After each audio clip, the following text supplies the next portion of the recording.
En ce temps-là, voici qu'un docteur de la loi se leva et mit Jésus à l'épreuve en disant : « Maître, que dois-je faire pour avoir en héritage la vie éternelle ?» Jésus lui demanda : « Dans la loi, qu'y a-t-il d'écrit et comment lis-tu » L'autre répondit : « Tu aimeras le Seigneur ton Dieu de tout ton cœur, de toute ton âme, de toute ta force et de toute ton intelligence, et ton prochain comme toi-même. » Jésus lui dit : « Tu as répondu correctement, fais ainsi et tu vivras. » Mais lui, voulant se justifier, dit à Jésus : « Et qui est mon prochain ?» Jésus reprit la parole : « Un homme descendait de Jérusalem à Jéricho, et il tomba sur des bandits. Ceux-ci, après l'avoir dépouillé et roué de coups, s'en allèrent le laissant à moitié mort. Par hasard, un prêtre descendait par ce chemin, il le vit et passa de l'autre côté. De même, un Lévite arriva à cet endroit, il le vit et passa de l'autre côté. Mais un Samaritain qui était en route arriva près de lui, il le vit et fut saisi de compassion.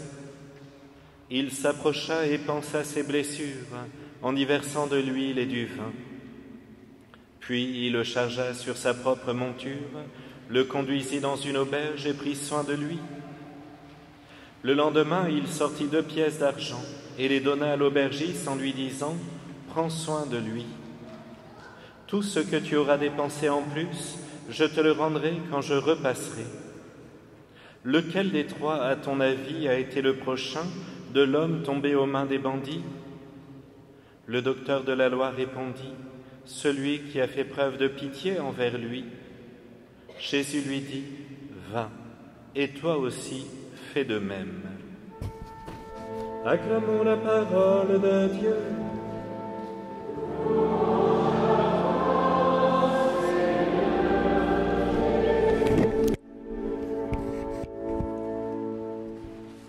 Question parfaite, mes frères bien-aimés. Nous avons entendu si souvent cet évangile et pourtant à chaque fois, il vient réveiller en nous ce que devrait être notre plus grande préoccupation. Que dois-je faire pour avoir la vie éternelle ? Maître, Seigneur Jésus, enseignez-moi ce que je dois faire pour entrer au paradis. Et je me demande pourquoi ce n'est pas une question très commune, très habituelle. Alors j'essaie de trouver la réponse. Peut-être je me dis que nous sommes tellement attachés à ce monde terrestre que nous n'avons pas forcément envie de nous intéresser à la vie éternelle. Alors certains vous diront qu'ils pensent souvent à cette réalité, mais y pensent-ils dans un vrai souci de conversion ou simplement comme une pieuse pensée rassurante et qui se voudrait mystique tout en prenant un bon café et des chocolats au lait ? Quoi qu'il en soit, mes frères, nous sommes à notre place ce matin puisque nous entendons cette réponse magnifique de notre doux Jésus. Si nous voulons être sauvés, si nous voulons avoir la vie éternelle, vous le voulez puisque vous êtes là et je le veux. Eh bien, Jésus nous enseigne ce qu'il faut faire. Et il nous dit à la fin de ta vie, au moment où tu vas mourir, d'un arrêt cardiaque, d'un accident de voiture, d'une maladie, tu auras 2 questions. As-tu aimé le bon Dieu de tout ton cœur, de toute ton âme, de toutes tes forces, de toute ton intelligence, et as-tu aimé ton prochain comme toi-même ? Alors, première question, mes frères, comment est mon amour pour le Seigneur ? De tout ton cœur, de tout mon cœur, qu'est-ce que ça veut dire ? Aimer quelqu'un de tout son cœur, c'est penser à lui jour et nuit.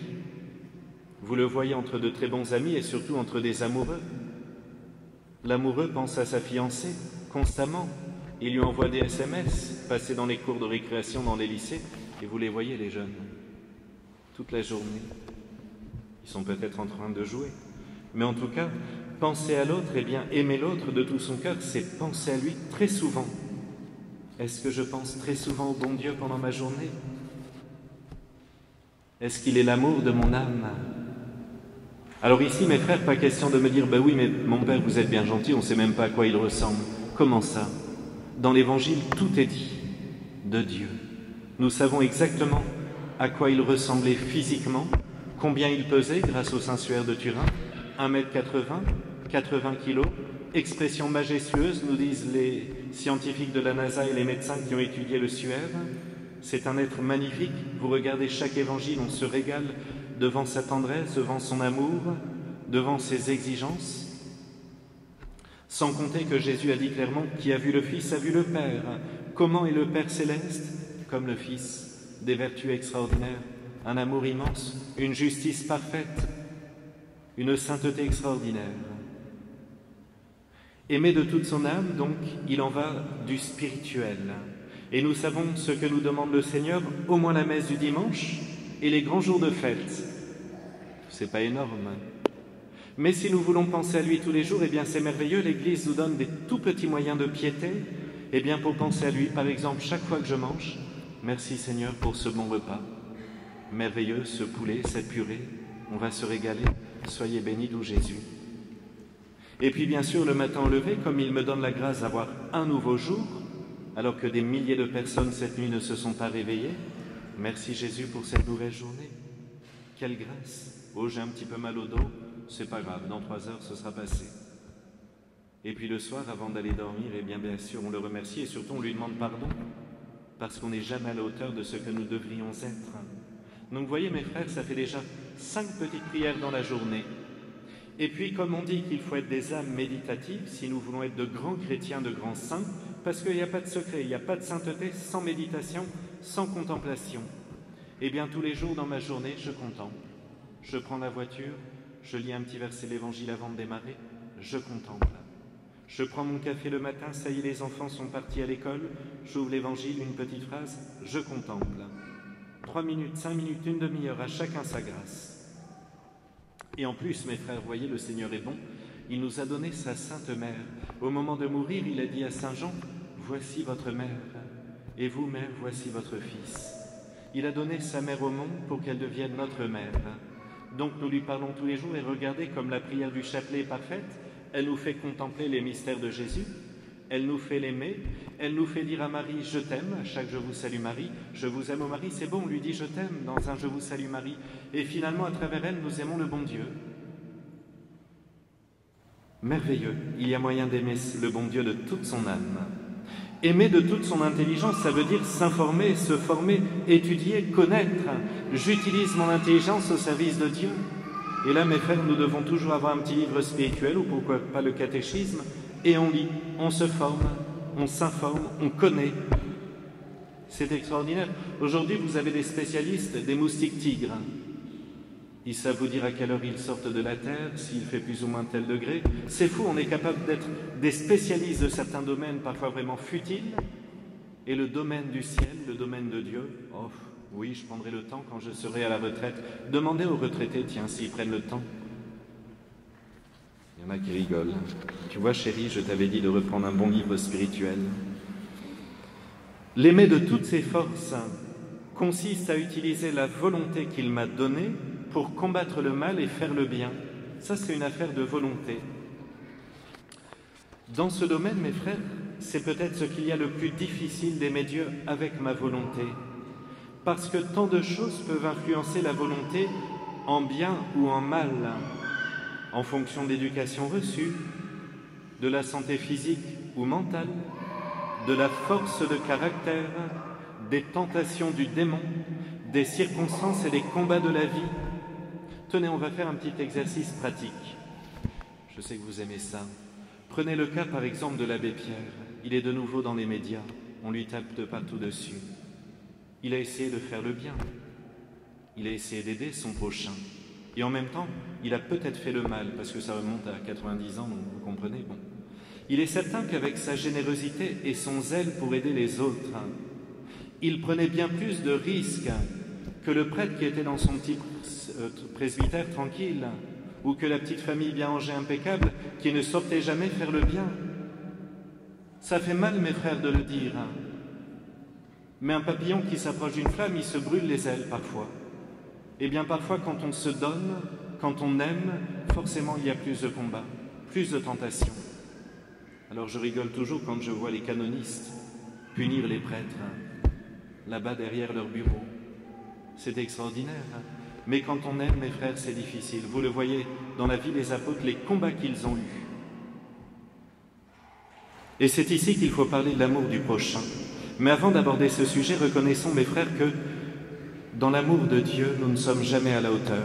Donc à chaque confession, la première chose que je confesse, je demande pardon parce que je n'aime pas assez le bon Dieu. Je ne l'aime pas de tout mon cœur. Je ne l'aime pas de toutes mes forces. C'est vrai, mes frères, c'est un commandement. Pourquoi on le confesse si peu souvent?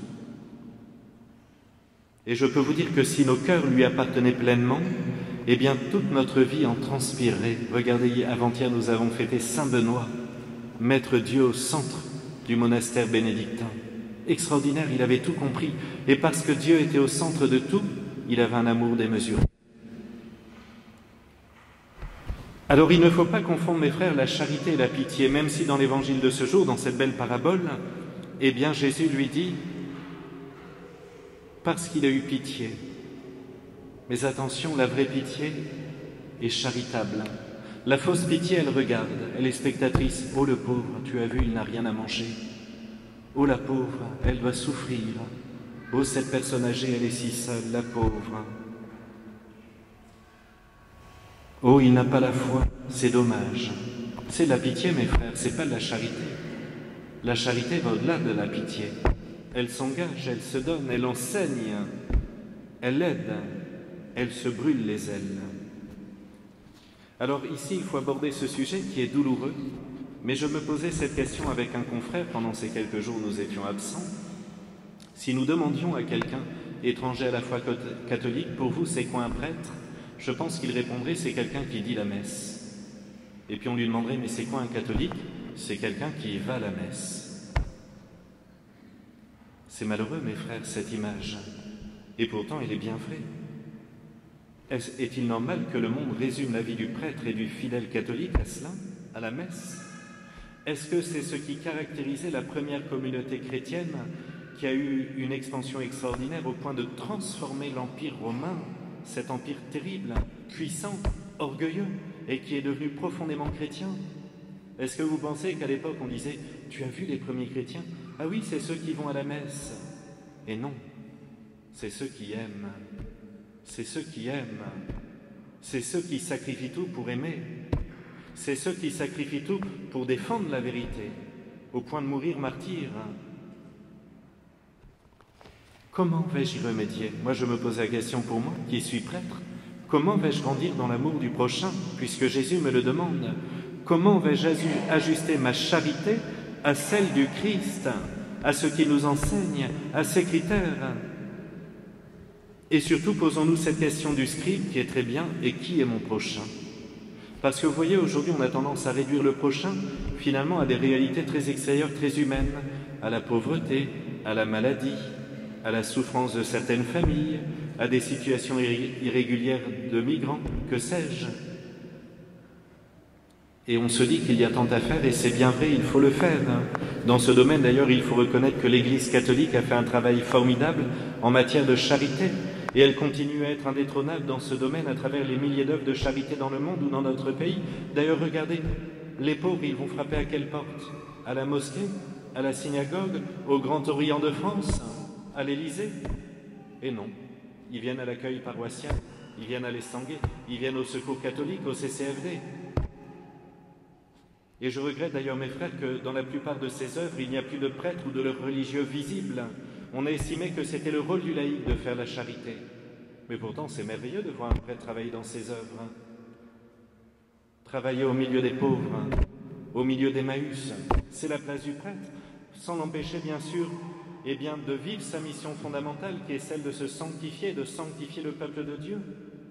Mais il doit être en première ligne. Arrêtons de dire que ça n'est pas la place du prêtre.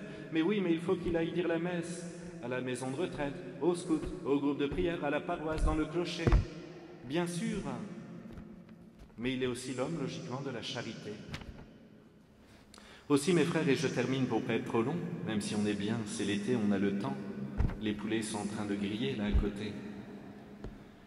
Vous avez remarqué que depuis les années folles, les années 70, il n'y a jamais eu autant de divisions, y compris entre catholiques.